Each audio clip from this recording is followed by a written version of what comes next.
wholesalers that provide them. But if you're self-published, they can still get the book. If it's available print on demand, they can order it usually through Ingram, which most libraries have access to. You can also donate copies to the library, and I'm a huge fan of donating copies to the library. So my hometown, about an hour north of Sudbury, has the Mark Leslie collection. I should be okay. Oh no, it's also just us figuring it out. You're figuring out the audio, so Mark's just miming for the people at home.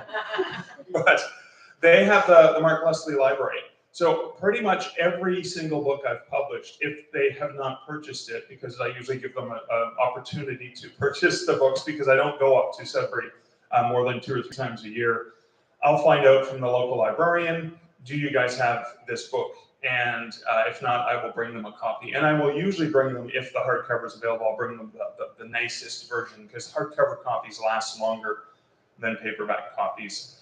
And I'd like to know that there's one library in the Sudbury region where I grew up that has everything I've ever written. And the great thing about interlibrary loans, and it's not just within like Hamilton Library or Toronto Library or whatever, there are actual interlibrary loans where somebody from a different city, if the libraries are participating, can actually request a book that another library has. And that extends your reach as an author. But one of the things I think I love to look at is start local.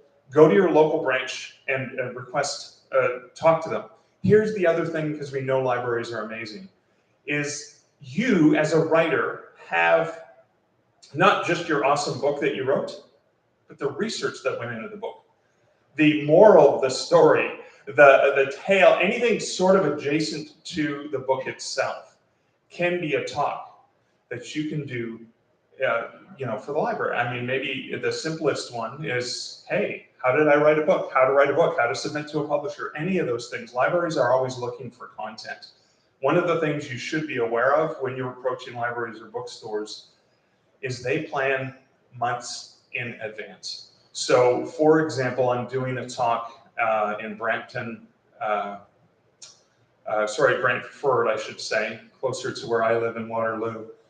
Going to Brantford to the library, doing a talk on writing scary stories. It's going to be in the middle of October. We booked this back in February. Now, that's because Robin's really ahead of the game and she's planning things out 6 to 9 months in advance. But libraries are often, 90 days, 3 months is probably a reasonable time frame. Now, they may make exceptions, but they like to plan and schedule ahead of time.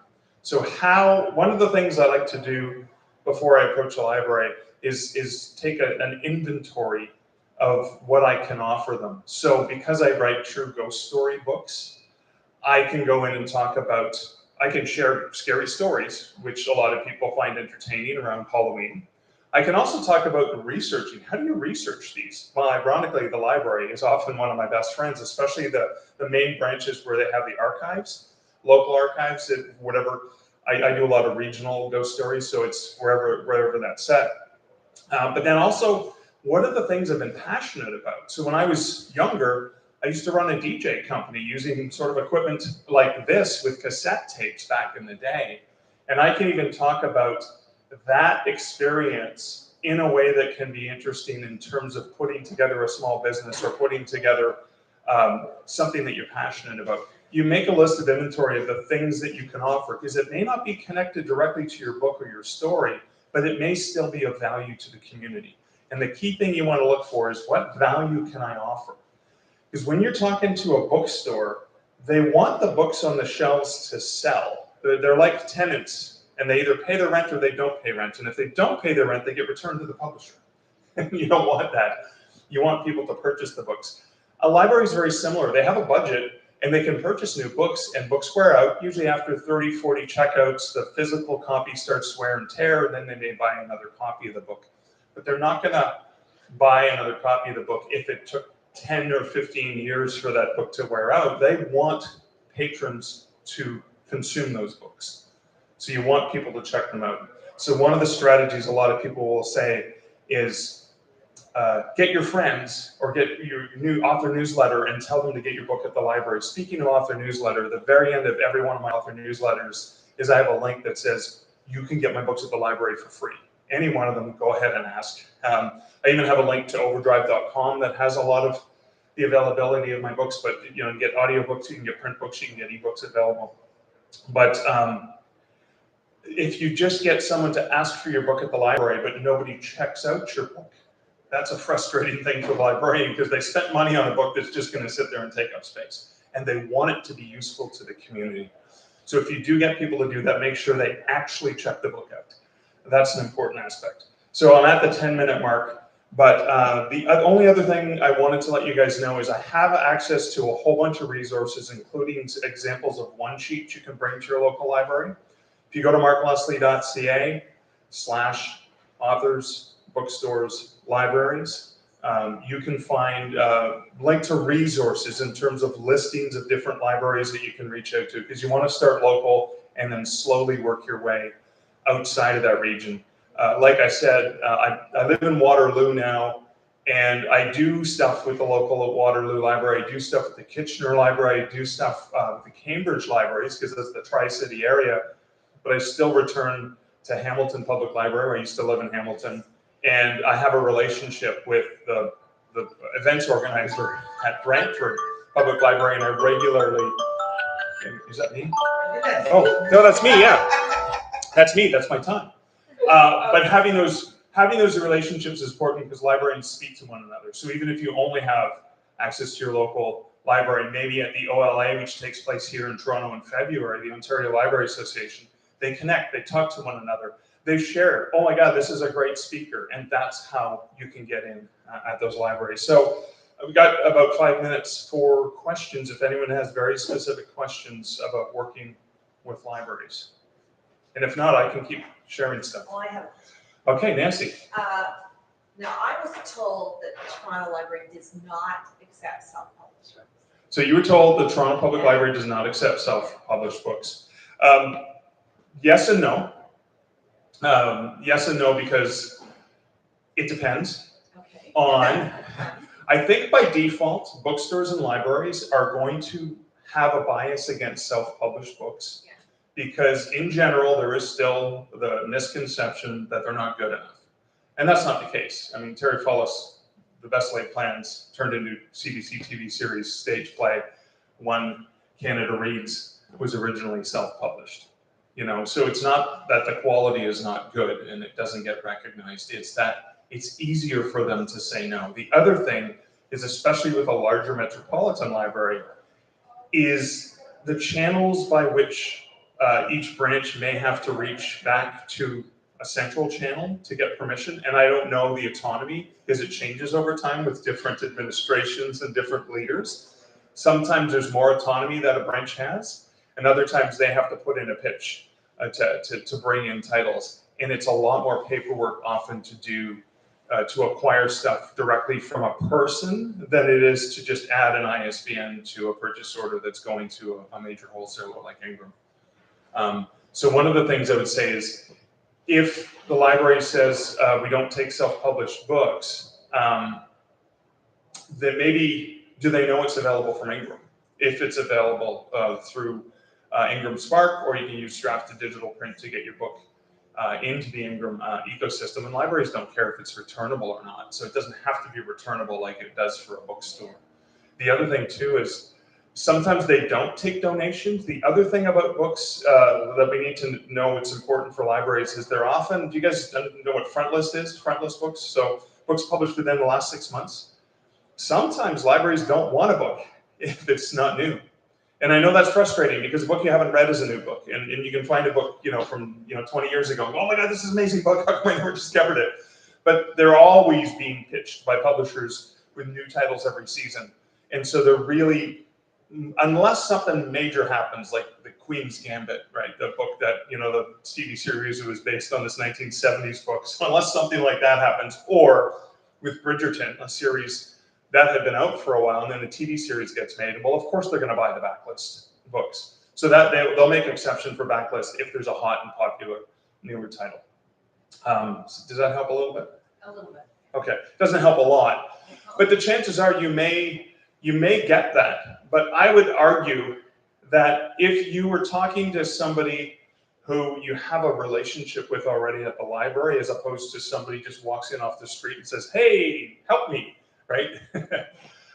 They're usually more likely to make a difference. So for example, there are Indigo stores that don't carry my self-published titles by default because that's what they do. And then there are other ones that more than willingly will take anything I drop off on consignment. I've even had some store managers take my stuff non-returnable, saying, oh, we know we're gonna sell them, so we'll just buy them all. And that's only because I've had a relationship with that manager for a long time, and they knew what they were getting into. So sometimes if it's an unknown, it's easier for them to put up a block and say, nope, too much paperwork, I don't wanna have to do this extra work. And that's where having that relationship. Now, if you were doing an event at the library, sometimes they will allow you to sell stuff. And I should have asked, one time I did an event about haunted hospitals here in Toronto before the pandemic, and I never even thought to bring books to sell. And they said, well, why didn't you bring books to sell? I was like, well, because usually you have to ask for permission, right? So sometimes a bookseller, I've been at events where booksellers come in and sell them. But I didn't even know that was an option. And it was like all these people were there and they wanted to buy my book. And I'm like, well, the library only has 2 copies, so good luck. But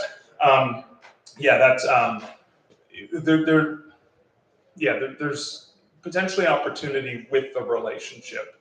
And it's just like in the publishing industry in general. Relationships are still key, even on the self-publishing side of things. So thanks for that question. Any other?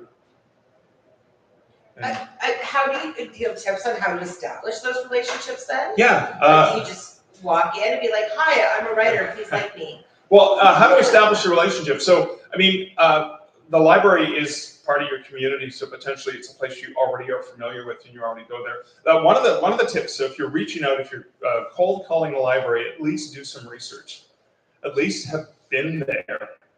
At least have maybe gone to an event there, because one of the things, and this is sort of a way to pitch, is 3 points. You say, hi, you're awesome, I'm awesome, my book is awesome, and then here's how we can be awesome together. And a simple thing like this. So when I first moved to Kitchener from Hamilton, I had gone to an event at the Kitchener main branch, beautiful building, beautiful architecture, and James Allen Gardner, a Kitchener area author, was there. He's a friend of mine who was doing an event, and I went to an event there. So when I introduced myself to the library, and I said, I just moved into town a few months ago, and I was at the event with James Allen Gardner, interviewed by Rob Sawyer. It was a fantastic event. It was beautiful. I just love your location. It's amazing. Hey, I'm the author of Haunted Hamilton, and I've got these other books, etc. I'd love to talk to someone about potential events I could do, etc. Here's why my book is, here's who it's for, and here are the things that I can offer potentially to do events. Yeah, in various spaces, because they have several event spaces in that library.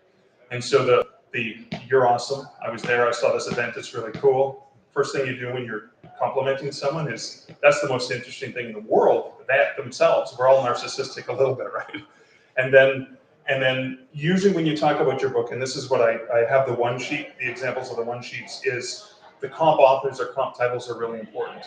This is good for people who like, or this is good for people who have read this. This is good for people who like a little bit of this, a little bit of that. One of the pitches for one of my novels, A Canadian Werewolf in New York, is it's the Dresden Files meets The Hangover. And that's one that gets people. And it took me 10 years to finally have a reader tell me that. And it was like, oh yeah, that's true. Everyone was James, well, not everyone, but the right readers know who Jim Butcher is, and they know the Dresden Files. And The Hangover is a popular enough movie that it's like, oh, it's the two of those things mixed together. And that sort of comp thing is what people's eyes light up if they're the right audience. So that's the same thing you do with the library. So I didn't do the 5-minute timer, so I'm not. It's fine, it's fine. So hopefully that was useful. Yeah, And, it's great. Any other questions? No? Okay, all right, cool. Thank you. Yay! Great, that's great. That's great. And it makes me, I don't know, kind of hate automation more. Because like, I order my books from the library, I pick them up from the shelf, I do self-checkout. I never talk to a single person, and it's sad. And I used to like wait and be like, I hate how automation is putting you out of business, so I'm gonna wait to a person. And the librarian was like, oh, I've got lots of work to do. Just use the self-checkout, like I'm on the computer doing data stuff. Yeah, Chris is nodding. Okay, so you might not know, but Chris here is a librarian as well as a writer. Librarian in Hamilton. You might have actually, I don't know, crossed paths, right? And also writes spooky stuff. You write spooky stuff. There's a, and Mark writes spooky stuff, but is not in Hamilton. There's a lot of like beautiful synergies happening tonight. But yeah, now I'm gonna try and make a point of like going and bothering my librarian more and being like, I don't want to use the self-checkout just so that we can get to know each other. Because I'm great and you're great. And let me do a workshop here. Yeah, that's it. All right, I'm inspired. So thank you very much to everybody online. Please, if you're on YouTube, it would really help us a lot if you could like and subscribe. Every time I say this, it like reminds me of my kiddo with his gamer bros and his gamer bros shouting all the time, like and subscribe, Mario. But like it really does help, it turns out. So please like and subscribe. And to everybody here, like when you're on your phones later, just look up our YouTube and like and subscribe. And then the algorithm, the almighty algorithm will like get this in front of other people's eyes. And we do have people who watch us after the fact quite significantly. So that's very helpful for all of us. As I had mentioned earlier, we did just lose our programming. So we would also really appreciate it if you could donate to our emergency fund. There's a donate now button on our website. We don't have a QR code tonight, and the button doesn't show up on mobile. I don't think we haven't fixed that yet. But if you go onto our website, if you go onto our social media and share that, that would be really helpful. We just need enough donations to get through the next 2 shows, we think, and then other grants might come through. Please.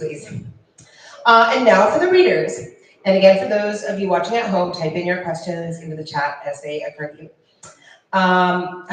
Actually, there's one little aside I wanted to say about the synergies as well, because where from north of Sudbury are you from? You said north of Sudbury, so that's like Cochrane or something? No, not that far. Okay, Levac. Because Christopher also happens to be from my hometown, which is Espanola, which you might know if you're from there. Yeah. That's more like west of Sudbury. It's on the way between Sudbury and the Sioux. So a lot of Northern Ontario content tonight, a lot of library content tonight, a lot of spooky content tonight. Yeah. So Christopher Yusko spends his days working as a librarian somewhere in the frozen wastes of Canada, where he lives with his wife, his 2 daughters, and a cat named Dave Waller. His short fiction appears in Paramesia, a Grundle Press horror anthology, Aurealis, and Speculative City. Here you go, Chris. Thank you very much. Thank you very much. Thank you, Brockton writers, for having me. It's an honor to be here, and I really appreciate the opportunity. The story I'm going to read from today is called The Drifting Bodega. It was published in Speculative City back in the pandemic days of 2021 or thereabouts. And I'm going to give you a little setup. So it's a horror story, nothing too extreme, tiny bit of blood. Hopefully everyone's fine with that, I'm sure. Our narrator's name is Jessie Riggs. She's a struggling music student. She's like 23 years old. She is pretty awful. You'll find out. You'll see. She is well after midnight. She's wandering the streets of Toronto, or a city very much like it. She has a length of barbed wire wrapped around her fist. She's got 2 silver dollars in her pockets.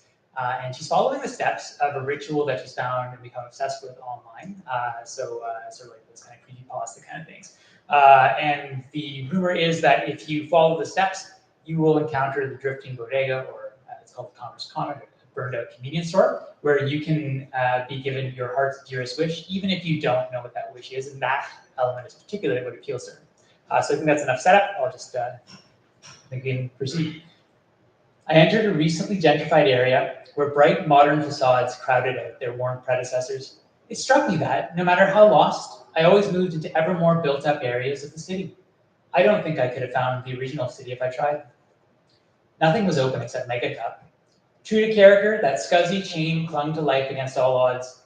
Mega Cup's doors will be open when the bombs fall and only roaches are left to scuttle over the ruins. Was it your brother who told us that it's a mafia front?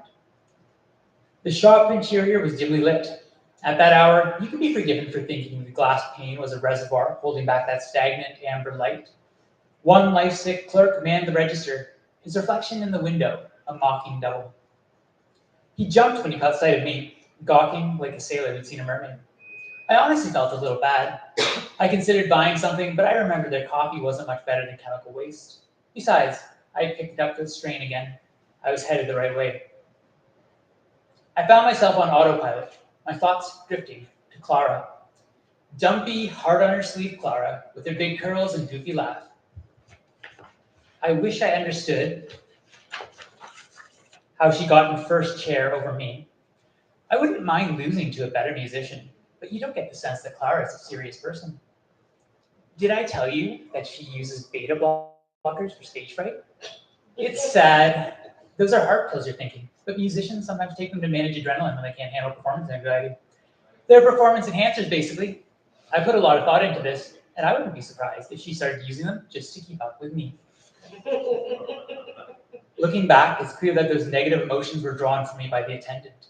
There was a charge in the air, a prickling I felt all through my bones. The first acrid notes of smoke irritated my throat. There was no obvious source. If anything, I had reached the heart of new development. Skyscrapers stood tall around me, near impenetrable fortresses of commerce, with mirrored facades and cryptic names. All those towers and glass. On one street corner, an enormous LED panel had been grafted to the wall of a historical, neoclassical building, a bank I saw, where a homeless man slept in the vestibule. The panel aired endless advertisements for smartphones, fast food, cars, and soft drinks. Another screen was a towering wall of projected logos. It was overwhelmingly futuristic. I lost the strain again, and I stopped to collect myself on a nearby bench. A victory arch formed the entrance to a public park, and there was a statue of a winged angel on top. With all respect to whatever it commemorated, the arch looked totally out of place in all that gleaming modernity. It gave me the impression that the angel had climbed up top to look for a way out. Sitting there, it dawned on me to follow the smell of smoke to the bodega. This proved to be the right call, and I soon arrived at a level lot where the steel and concrete frame of a new condo had been assembled.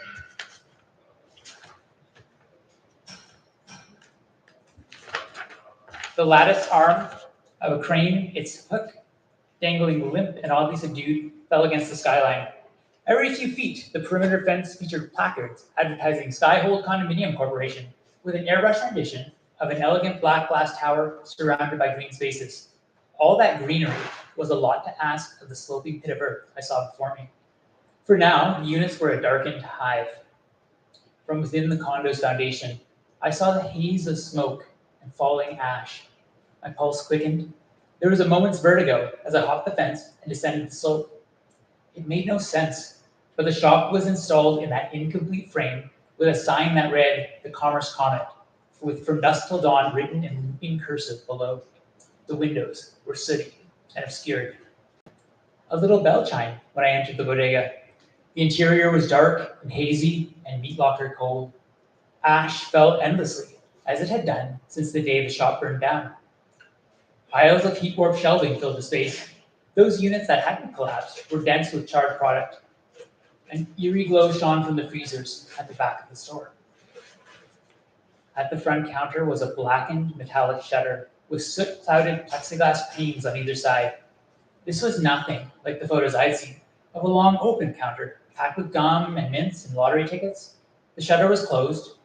There was a little slot that the clerk could pull open, which made me think of a subway toll booth. I caught a blur of movement behind the plexiglass shield, and I realized something had been peering out at me. I croaked out a greeting, my mouth gone horribly dry. I knew I should be bold, but I couldn't make my legs work. My heartbeat thudded in my ears. I drew a shuddering breath, and my hand came out of my pocket.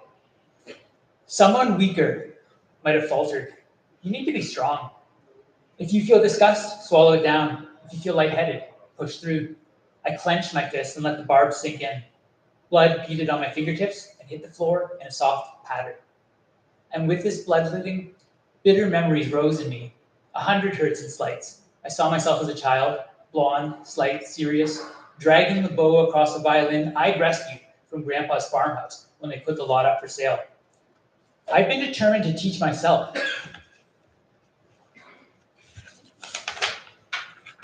If they wouldn't get me lessons. As I grew, the dream only grew more refined. First violin in a world-class orchestra, a life in music, the admiration of people who mattered.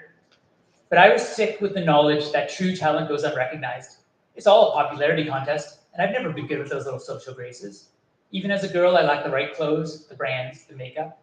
I was the empress of third-rate music programs, an obvious prodigy. My instructors made it clear to my parents that I needed more of a challenge, but they couldn't afford to keep up. If I'd left matters up to them, they'd have let me plod along in an unremarkable existence, as my sisters undoubtedly will. I knew from a young age that I'd have to rely on myself if I wanted to get anywhere in life. The violin was my leverage. I had put in at least 4 hours a day since the age of 7. With the edge the Addies gave me, I was doing 6 hours easy.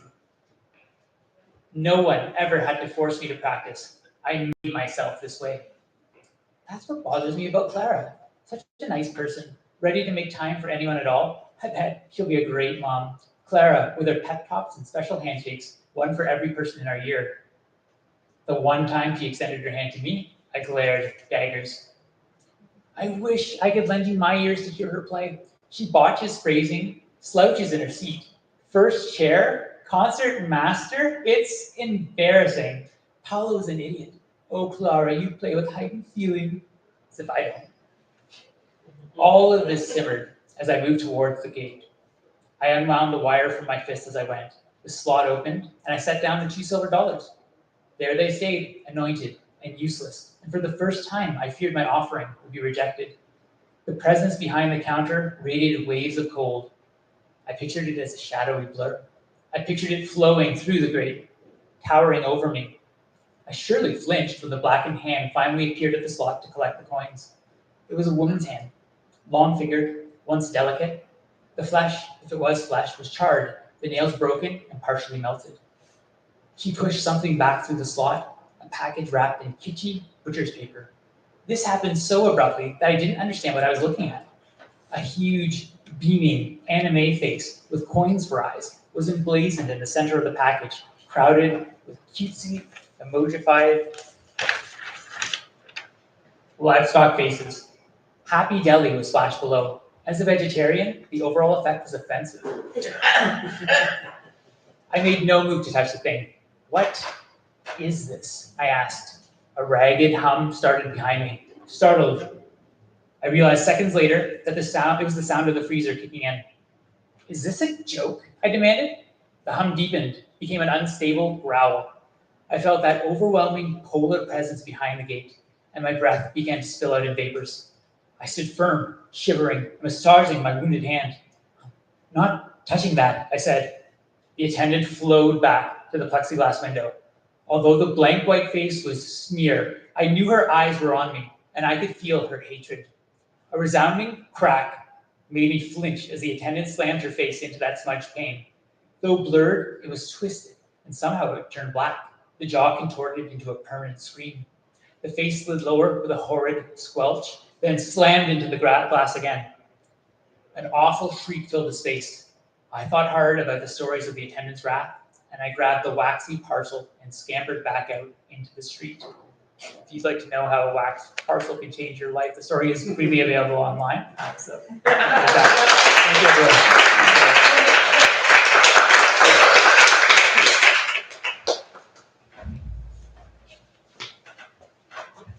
Hopefully this is on, yes. Our next reader is Steffi Taddy. She is a disabled artist and writer from Manila.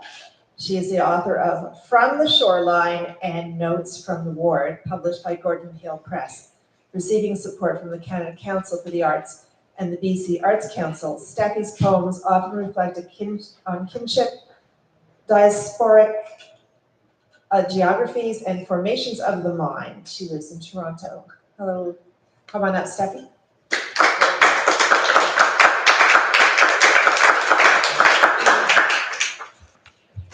Hi everyone, I'm so happy to be here. Thank you, Dory, and thank you, Brockton team. I'm so grateful. I actually lived in Vancouver for a decade, and also I grew up in Manila, so I've only been living here for maybe 6 weeks. And so just a little, like every time people tell me, oh, I live in this intersection, I go,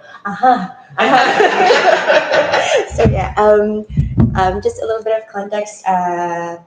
This book was written inside a psychiatric ward. I have bipolar disorder, and so I had a very severe manic episode that led to a psychotic break. And so I did not anticipate that I will be having a writing residency inside the ward. So yeah, because of Jesse is the main character, right? Because of Jesse, I thought maybe I'd start with a poem that also has music.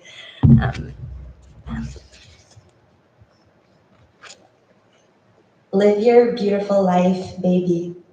Under my umbrella, on a rainy day, I pass by a boy by himself on the field, young enough to be my son, probably in 5th grade, his face a cloud of calm in the cold, before he kicks the ball over the crossbar and in between the uprights to score a 3.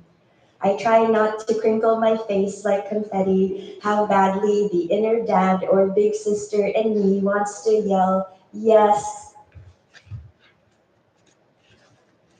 My guy, that kick was the jam, such good music with his feet, just a little bit over a decade old, gathering composure on the ground, his breath solemn and deliberate. With the Bee Gees, any fans? With the Bee Gees still in my ears, how deep is your love this time? I looked away, afraid my gaze might name his shot. Still I held him in my spirit, this boy, a reminder of another, the one, through the many red and ruminant seasons of fall, grew and grew with me.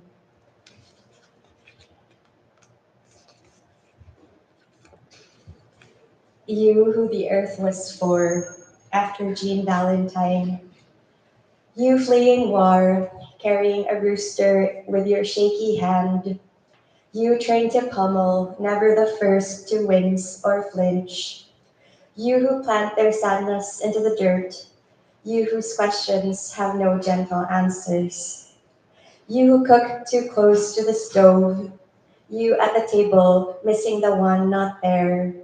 You whose loss comes with a wordlessness, you beside the rubble, out to build again.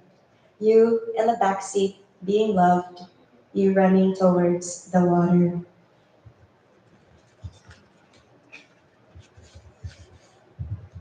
Um, Job loss. No, yeah, the day, the day I lose my job. My neighbor, whose name I don't know, holds the door for me as I throw out the evening's garbage bags. By the green bin, squirrels leave a trail of caramel popcorn that looks like confetti in the dark. The television show I watch ends with a thank you to all who made it possible. The last episode closes with a small ship sailing out of a child's bedroom. The moon is full and I sleep to the sound of ocean glowing on my laptop screen. Underneath the floorboards, a family rocks to their own karaoke. I breathe in and out with lungs the shape of trees.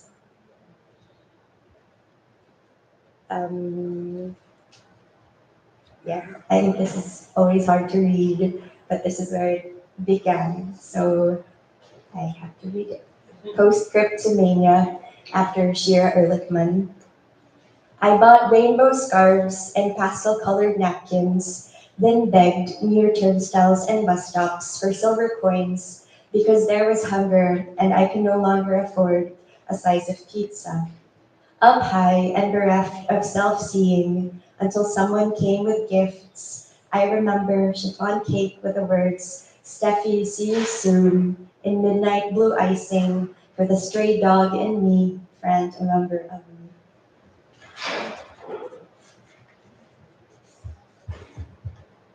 Notes from the ward number 1. First bits of pink in the cramped winter gray. 3 letters of recommendation. Congratulations, you have the job. Cheese without the threat of flatulence. Mauve and seafoam socks for my birthday. Meat and berries and kin. Softness as a kind of spine. Sleep and shelter. Light to prune the overgrowth. Photographs of my young mother. Spring. I laughed and even the flowers thought I was too loud. Out with my brother, whom I have not seen in years, our walks are in technicolor. every neon sign a delirious invitation for a pun or a joke, two of us, the world quaking. I'm so sorry I didn't get to do the time. Are we okay for time? I forgot to time you. Okay, yes, I'm so sorry. Those- Maybe What are we four, at? maybe 4 minutes, 3.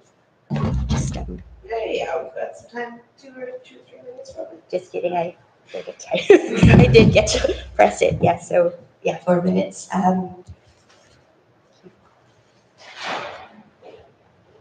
Notes from the ward too.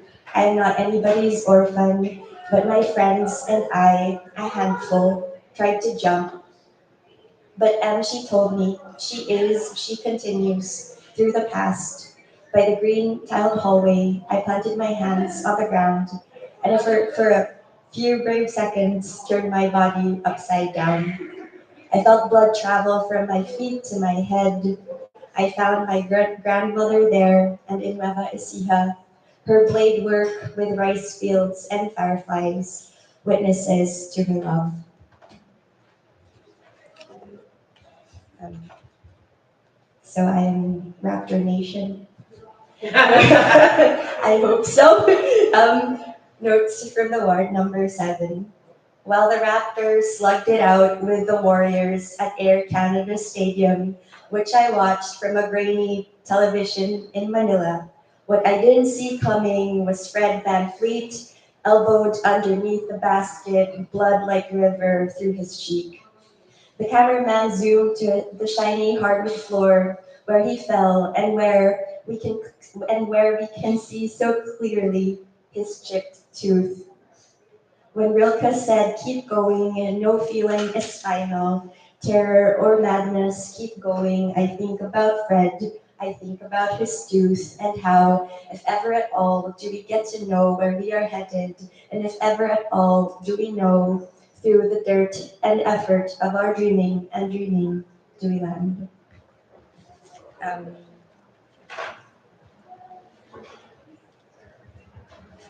This is the very first poem of mine that got published in 2019. So I thought it'd be good time to read it. Groundhog Day in blue and yellow. There was no singing at all. Inside a bungalow, my bed wet, a pungent patch, a pool of green. Within each slant, something silent screams, and to hear the lullaby, I cup my hands over unsevered ears. Sleepwalking since I was 8, risk factors were key.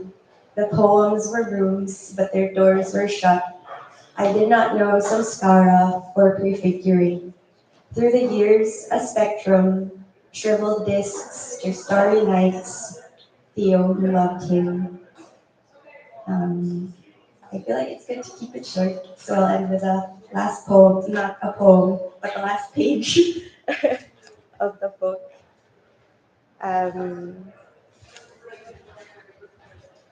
Blue and Yellow Road with gratitude to Wade Compton. He's a West Coast poet. I feel like he writes everything. So yeah, West Coast writer. He wrote this graphic novel for middle grade readers called The Blue Road, which if I had to can only recommend one book ever to the library, that would be it. It's a beautiful fable about migration, and it was written for his daughter, Sana. So Blue and Yellow Road, again with thanks to Wade Compton. At the end of the hallway, where we get to face the only section of the ward with windows that showed us the rest of where we were in the world, traffic lights, kids off the school bus, convenience stores, police stations, and parking lots. Elle takes my black composition notebooks that one of my therapists gave me. Let me write you a business plan, Elle says. She has seen me in Warrior 1 and Warrior 2 poses on the floor, and we've had enough time together for me to spill, despite all my defenses, that I would like to teach yoga. But I am scared, because how can I expect people to trust me with their bodies when I can't even trust my own mind? A couple of years later, after this encounter with Elle, who I will never see again because I didn't even get to know her real name. I was looking at trees being blown steadily by the wind. My mind, which has never been good at sequencing, jumped to Baron Geisler and Kanye West. I imagined sitting beside them by the shoreline, any shoreline.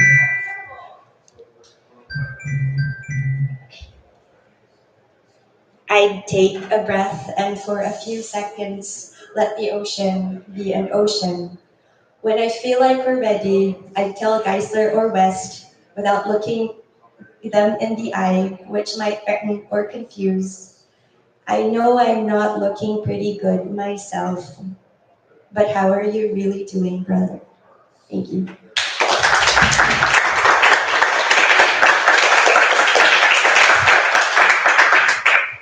Thank you. I remember when the Raptors won that cup, the thing that the basketballers win, because my kid really liked basketball, so I've been to a Raptors game, actually. It was like preseason, because that's what I could afford, but I have seen the Raptors. And I'm sure they would love to know that they're like, well, one of them is in a poem, right? You should like email him. Yeah. Next up, we have Mark Sampson, the author of 8 books, most recently the novel Lowfield from Now or Never Publishing, and the poetry chapbook Big Wilson from Emergency Flash Mob Press. Born and raised on Prince Edward Island, he now lives and writes in Toronto. Thank you so much. Thank you, Marianne, and the whole Brockton team. It's so great to be here. Please give up again for Steffi and Chris and Mark. Great job, guys. So this is my new novel. It's called Lowfield.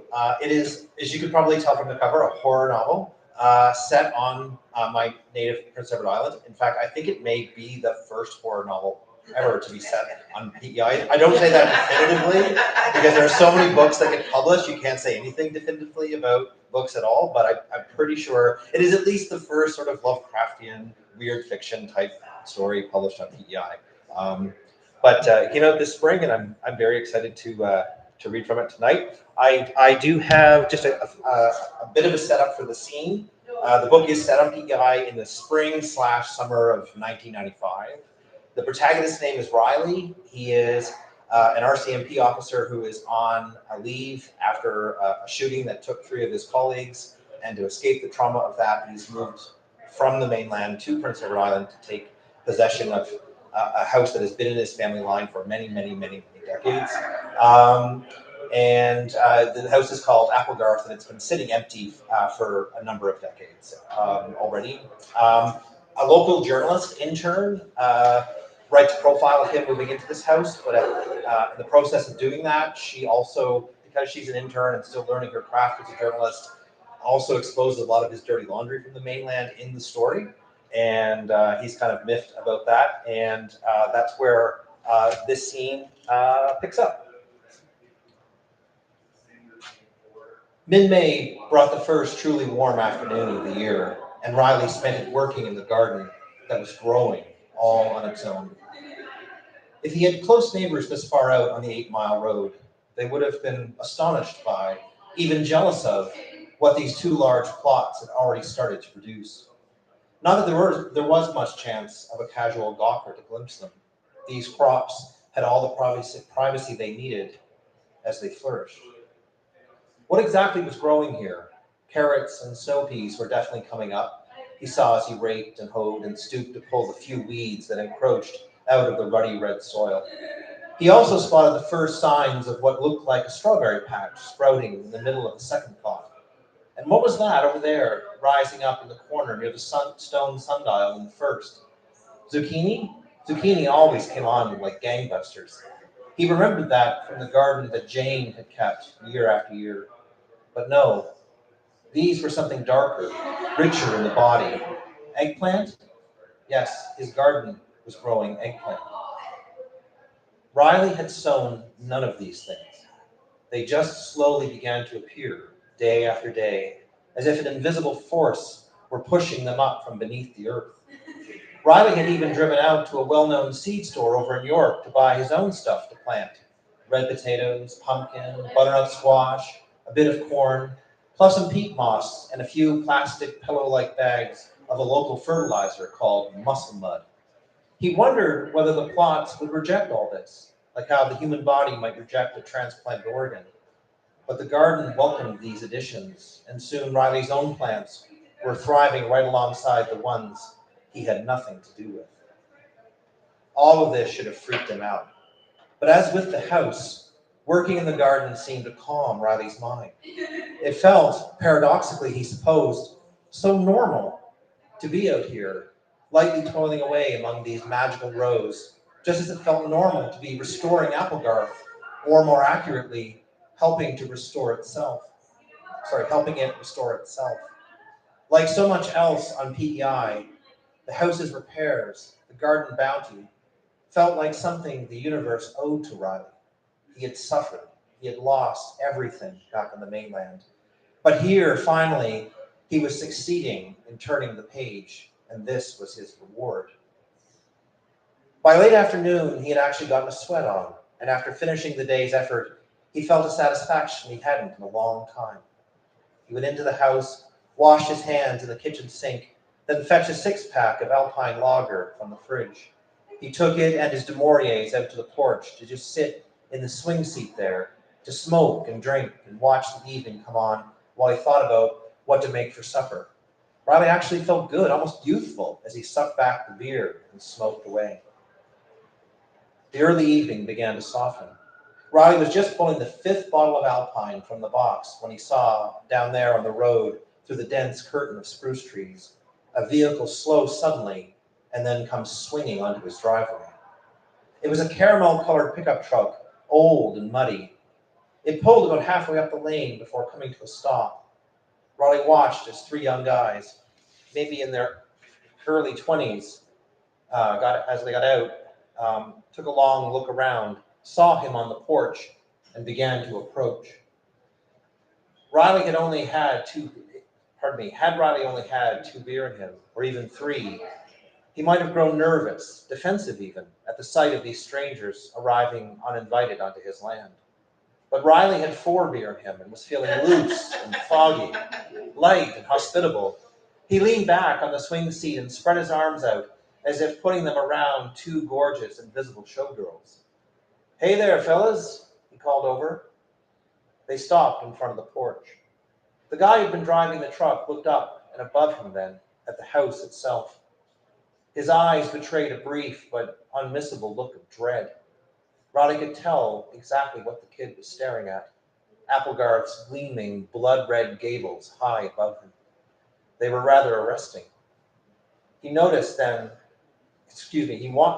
then if the kid noticed the other thing. Was it even noticeable? When Riley had first laid eyes on the house 6 weeks ago, every square inch of its clapboard siding had been stripped bare by the elements. That was no longer the case, even though he had yet to hire a single painter to come by. The white paint was coming back gradually, all on its own, all over the house. It arrived on the siding, almost growing there in scaly, checkered patterns. Riley figured in another couple of weeks, the entire siding would be filled in by that white paint. And with those red gables, the house would look as good as new. The kid lowered his eyes back to the porch. "You're Riley Fuller," he said. It wasn't a question. "I am," Riley replied cheerily, eyeing his visitor up. The kid wore a cut-off denim jacket over a Guns N' Roses t-shirt and had a pair of skinny, acid-wash jeans hugging his hips and legs. He also had a huge dimple right in the middle of his chin, as if someone had stabbed him there with a pencil. But these were not what captured Riley's attention the most. It was the kid's hair. The kid's hair was a fucking joke. It was the epitome, the very apotheosis of a small-town mullet, business casual in the front, and a huge party in the back. It looked like a lion's mane, and it looked like a lion's mane and matched the leonine look in the kid's eyes. That great helmet of hair might have elicited a laugh from Riley had he had all 6 beer in him. Instead, he just asked, "And who might you boys be?" I'm Danny McPherson, said the one with the mullet. He nodded to the kid standing at his right. This here's Calvin Beck, and this, and he nodded to the third guy standing on his left, is Tony Galland. We're from Montague. Well, welcome, Riley said. I only got the one beer left, but you're welcome to split it if you want. The boys said nothing. So what can I do for you? Riley asked. I read Jesse Mack's story on you in last week's Pioneer, Danny said. Riley found himself bristling, ever so slightly, at the kid's use of Jesse's nickname. He knows her, he thought. That's so, he asked simply. That is so, Danny replied. And I just wanted to pop by and see how your reno's coming along. Looks like you're making lots of headway. I am, Riley said. He felt the first ping of alarm, like a depth charge, going off in his gut. You're going to sell this property after you're done, Danny added. This, too, wasn't a question. Riley just shrugged. Maybe I will, and maybe I won't. As the article said, I haven't decided yet. No, you're going to sell after you're done, Danny stressed. His voice was like ice. The invisible showgirls disappeared, and Riley lowered his arms. Excuse me? Even Danny's buddies seemed taken aback, confused by what he said. This visit had obviously been a spur-of-the-moment thing, an impulse decision Danny had made while out tooling around with his friends in his truck. He clearly hadn't given them advance warning about popping by this property and harassing its owner. I said you'll sell it, Danny repeated. You won't get a ton of money, but enough to set yourself up someplace else. Riley laughed awkwardly. This kid was curdling his good mood, and he didn't want that. To keep things light, he took another mocking glance at Danny's mullet. It was like a lava lamp, the way it drew his eye. What? You want this land, kid? You want to buy me out? I don't want this fucking land, Danny replied darkly. He took another glance up at Applegarth, and Riley realized he wasn't looking at it with dread. He was looking at it with disgust. Get the fuck out of here, Riley said. Seriously, you couldn't afford what I want for this property. You don't belong here, Danny said, his words like a stone he had chucked at Riley's head. The guy he called Tony gave him another sideways glance. Danny, Jesus, he said under his breath. Fuck, I don't, Riley replied. He stood up from the swing seat, banged lightly against the back of the porch. My granddaddy lived here, and his granddaddy before him. He built this place. Oh, I know, Danny said, with a definitive nod. It came out as if he'd learned this, not from Jesse's story, but from somewhere else. The certitude sent a chill right through Riley. He didn't want to go into fight mode right now. He'd been having such a pleasant evening. He tried, smiling again. What are you boys trying to pull anyway? The whole, and here Riley made a clicky-clicky noise with his mouth. Scare the come-from-away, out-of-town routine? You know, Jesse Mack's article made you sound pretty pathetic, Danny said. Don't you think you'd be better off being pathetic someplace else? Charlottetown, maybe, or back in Moncton, or Timbuktu, for all I give a fuck?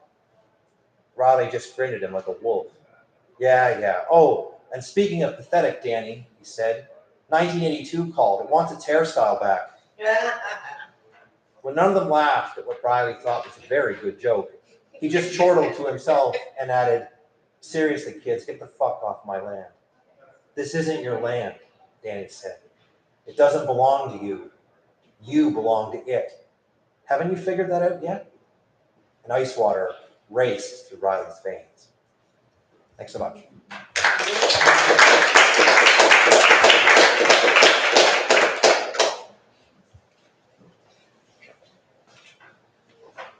Our next reader is Farah Kapoor. Farah is the author of Shadow Price, House of Anansi. Selections of her debut won the E.J. Pratt Medal and Prize in Poetry, and were finalists for the CBC Poetry Prize and the Far Horizons Award. Farah lives in Toronto.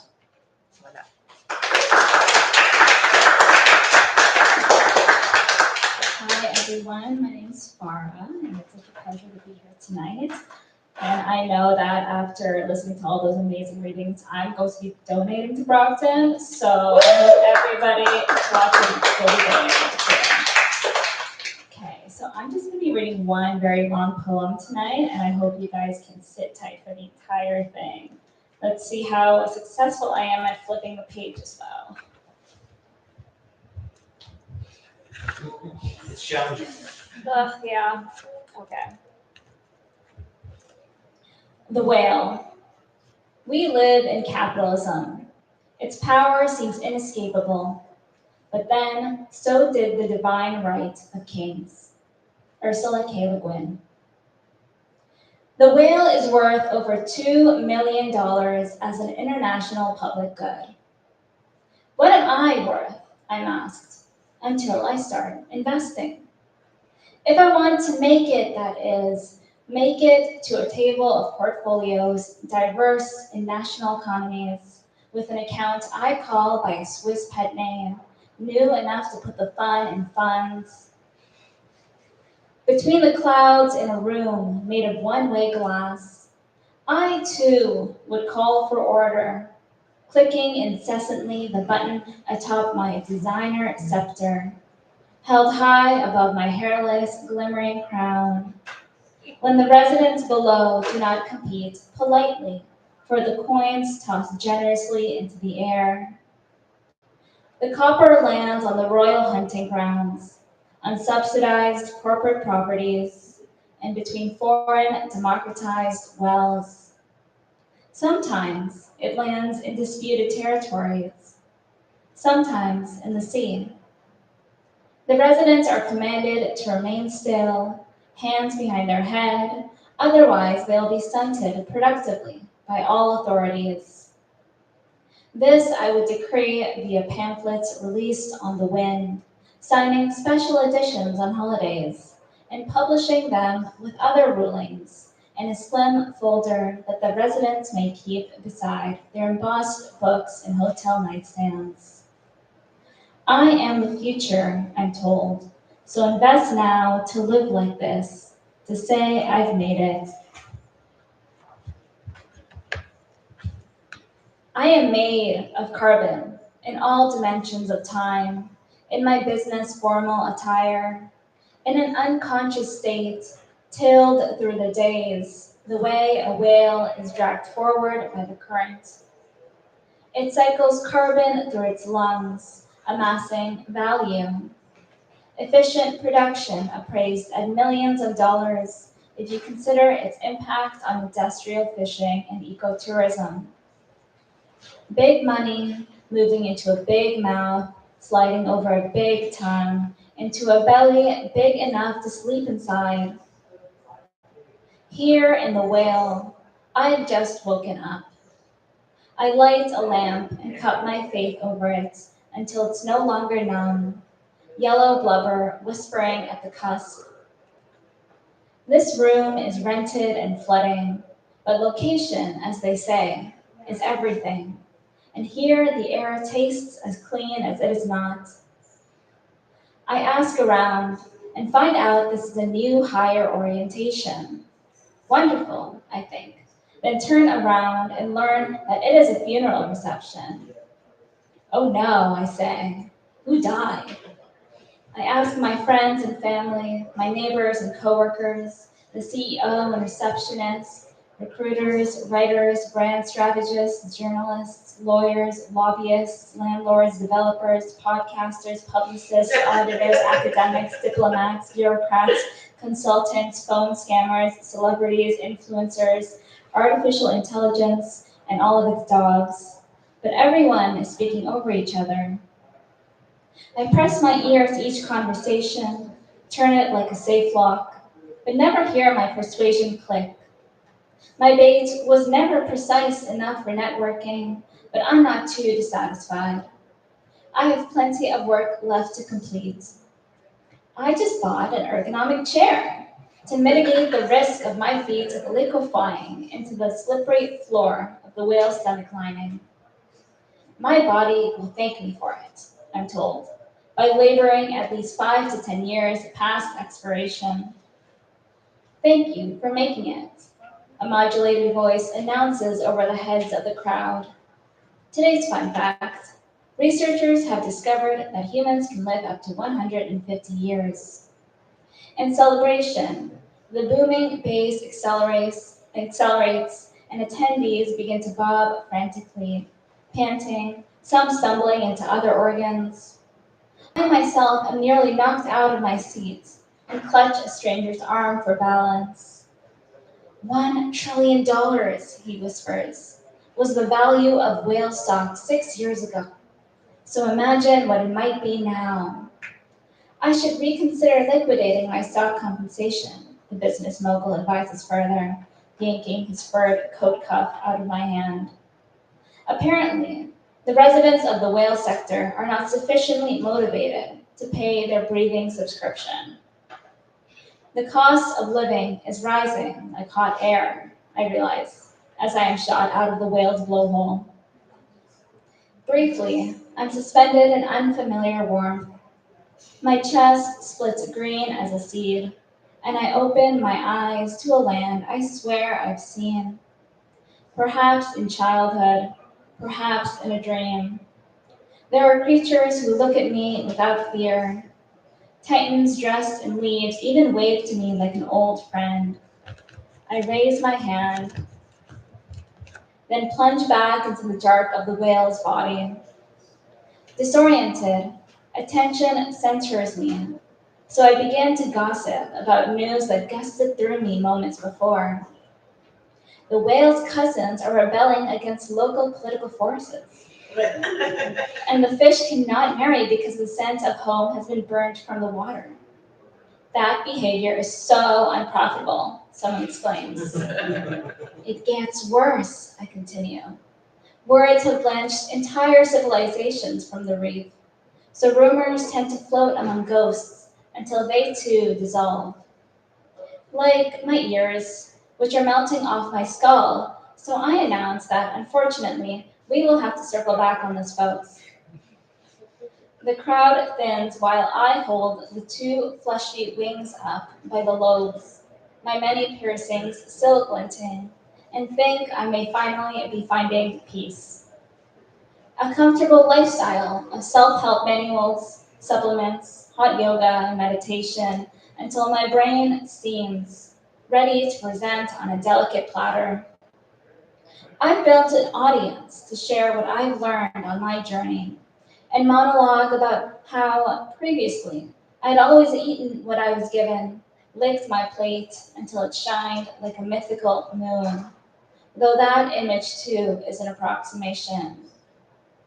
Won't you invest in me? I call out, pointing at each round, silvery face, and the cave echoes back, ceiling dripping gastric acid a little faster than before. I was taught that my disintegrating body could be molded into a glowing, manicured hand. However, the echo fished out from my throat, my voice. The value that clung to my hands like a shadow now places on me a target for corporate solutions to bid on. The value, contorting its lips, tells me that, unfortunately, the role of my lungs has been made redundant and my heart dismissed. To obtain my severance package, I will be required to hold my breath until further notice. Of course, I can barely register all of this without the oral support that my insurance did not cover. Mulling over this update, I return to my room in the whale's esophagus and find it has been sublet to tenants more compliant than I am.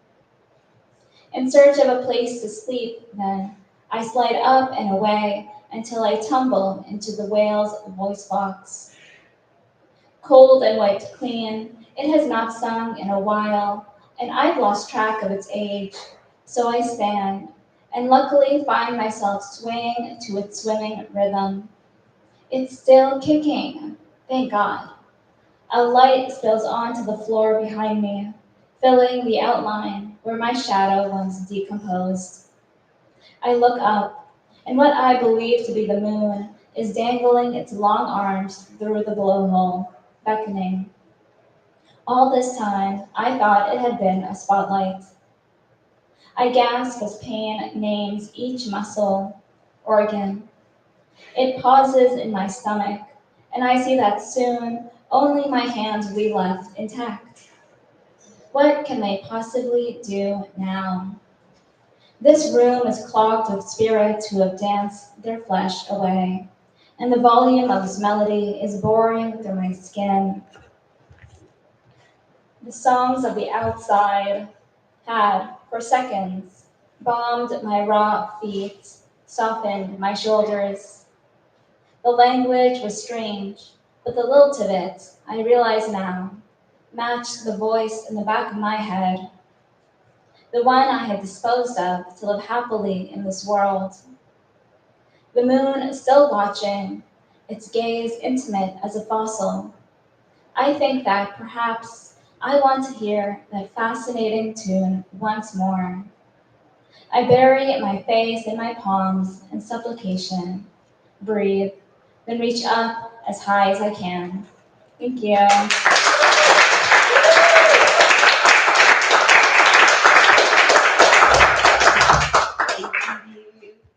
Thank you so much. Yeah, I know it's Of these.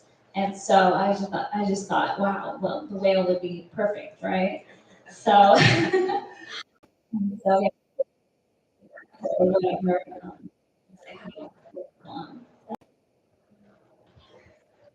Um, this question reminds me of Agnes Varda, the filmmaker. She has the famous quote of, if you open up people, you find landscapes. And I feel like I also don't know the answer to this question, but after publishing my second book, which is called Notes from the Water, I was shocked because my first book was called From the Shoreline. So it's always from somewhere.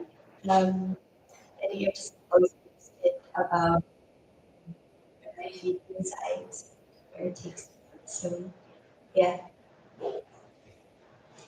Yeah, I predominantly write horror, and I think place and atmosphere are intrinsically linked in a story like that. It's sort of how you fill in some spookiness. Because everything can't be a jump scare, everything can't be sort of the go-to moment. In this particular piece of Drifting Bodega, interestingly, the Speculative City was looking for, like, their whole magazine is devoted to cityscapes and just sort of like the city as a character.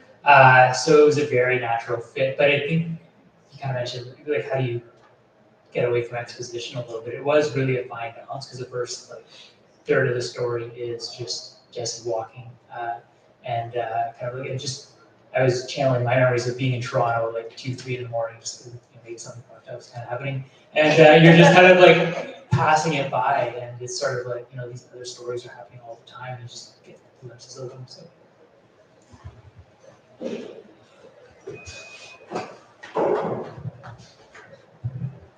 I always like looking at the business aspect of writing. So how do you decide when you're doing a reading? How do you decide the piece or pieces that you're going to perform? Because you're performing, right?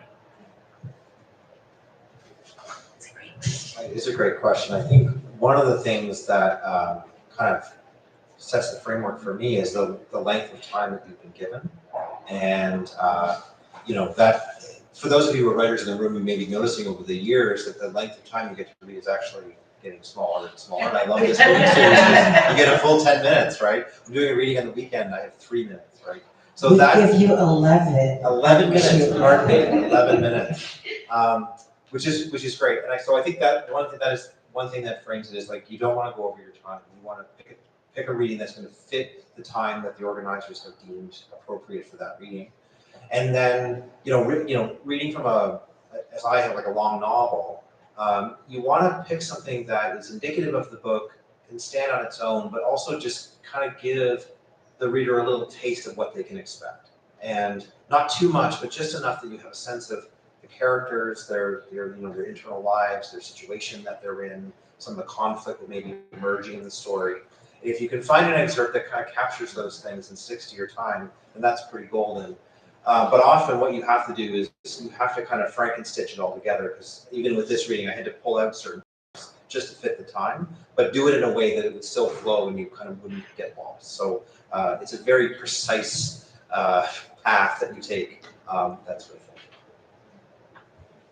I think. I think for me, along with the factor of time, I like to consider the audience. So I'm always choosing which poem to read before, like right before I go up, because if there are some poems that do generally better with audiences who have not read a lot of poetry, and then those who have. And I have a feeling that most of the people here have read some poetry. So, for example, the one I read was The Whale, and I like to read that one out loud because I think it's best read out loud. When I was writing it, I was reading out loud over and over again, just trying to sometimes make myself laugh over and over again. So I was just like hoping people would laugh at the right parts. And you guys laughed the most, even at the parts that people have not laughed at. So I feel like I'm very successful tonight.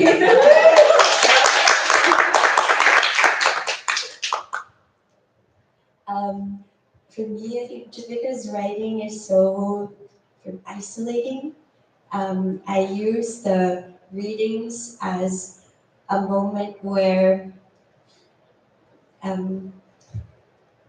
like we can, sorry, this is so cheesy, but like each there was a comment, a shared space of like being people together. And so I guess the practical side of that would be if someone reads about clowns, I would try to find something in my contents about clowns also, or clown adjacent.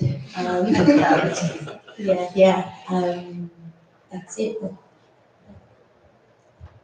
Yeah, I think I had a very similar experience to Mark, where just you're trying to find something that will not require too much explanation. You don't really know, you don't know what the audience is going to be here. It's a lot of people presenting on different topics. So horror is a weird genre. It's like some people have zero tolerance. You don't want to present anything that's going to disturb anyone or alarm them too much. So yeah, it's a balancing act. And going to pick something that would be mostly fun. It's more of a comedic piece in some ways.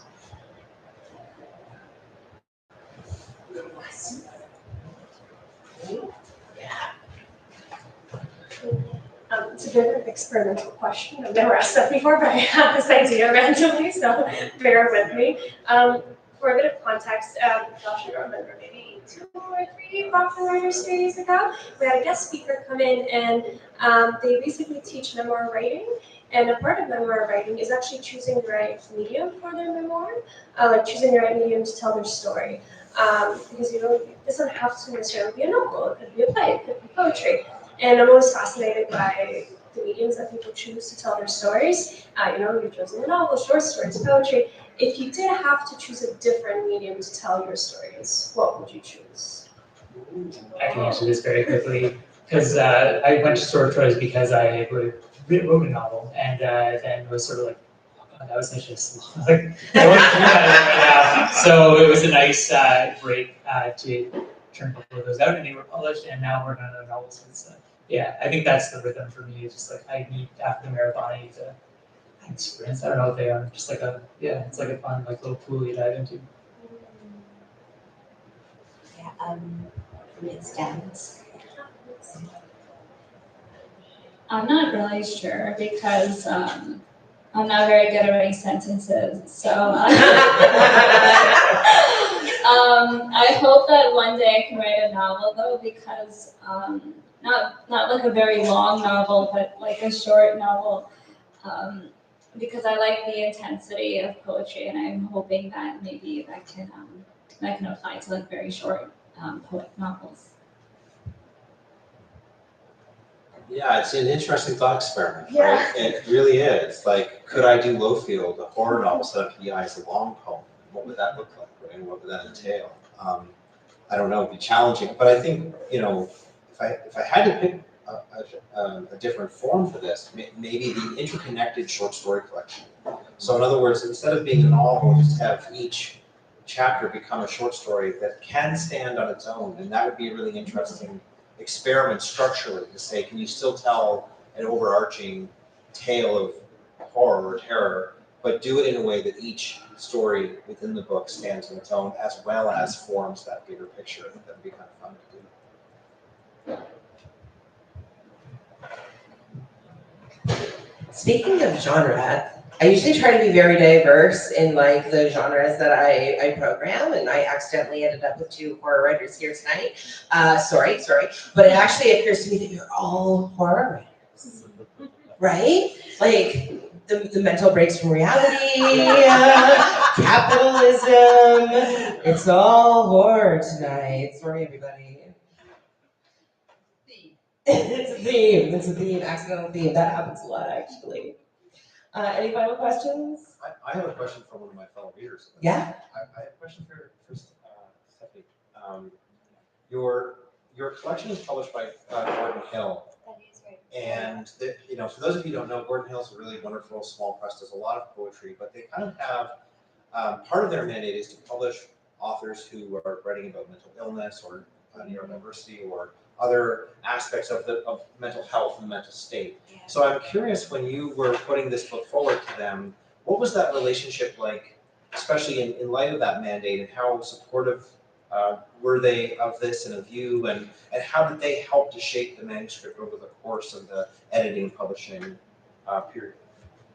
Thank you. I think the short answer is it really started with a relationship with their editor, Shane Nielsen, yeah. who also identifies as disabled and neurodivergent.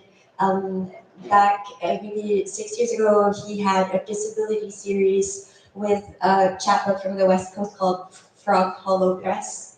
Yeah, and so he is an incredible person who has championed neurodiverse poets, writers, and I think just when he opened up his own press, Gordon Hill, the relationship just kept continuing. And so definitely deep trust to the editor, because it's not easy. It's very terrifying to put yourself out there as a person with mental illness, like practical applications, jobs, very hard.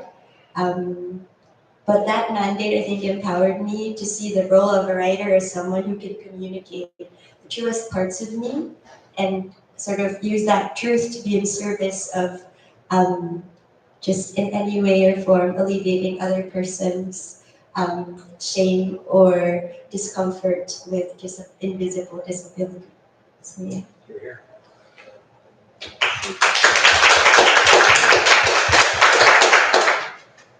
Okay, then I think we're gonna ask our final question. This is a traditional Brockton Writers Series question that we end off every show with, which is recommend us a book.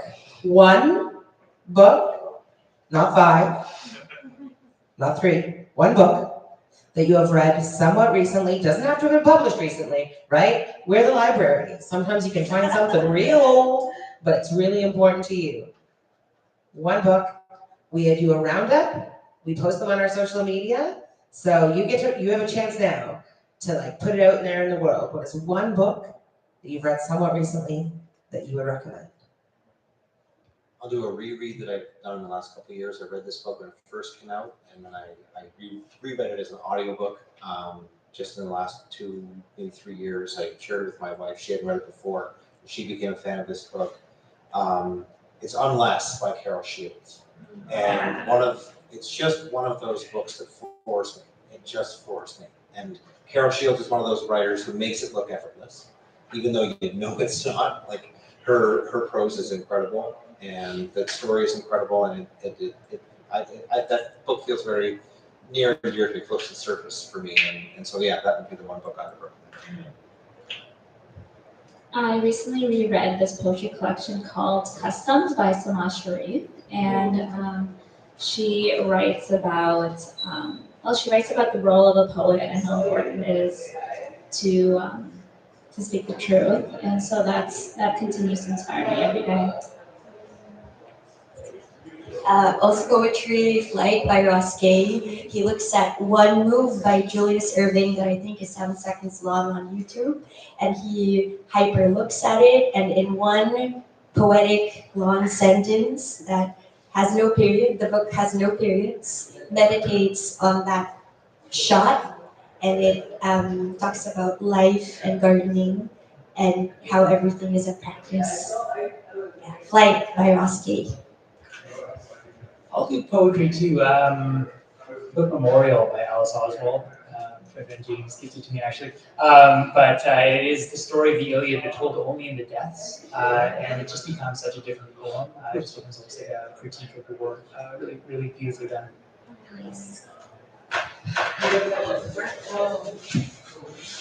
Did I leave my phone up there? I did. Okay. As you can tell, I go off book like a lot, but we have to end by me telling you who we have a program next, and I don't want to screw that up. So once again, we're out of money, so we're raising funds. Provided that we raise all the funds that we need, our next show will be November 12th. And we will be hearing from Therese Mason-Pierre, Primi Mohammed, Lisa Baird, and Guy Usk. Thank you very much to our audience, to our readers, to Glad Day for having us, and to OAC for the funding for this one last show. And hopefully we'll see you all in November. Everybody who's here, stay, chat with our authors, buy a book. Maybe we'll go out for a drink. Okay, bye.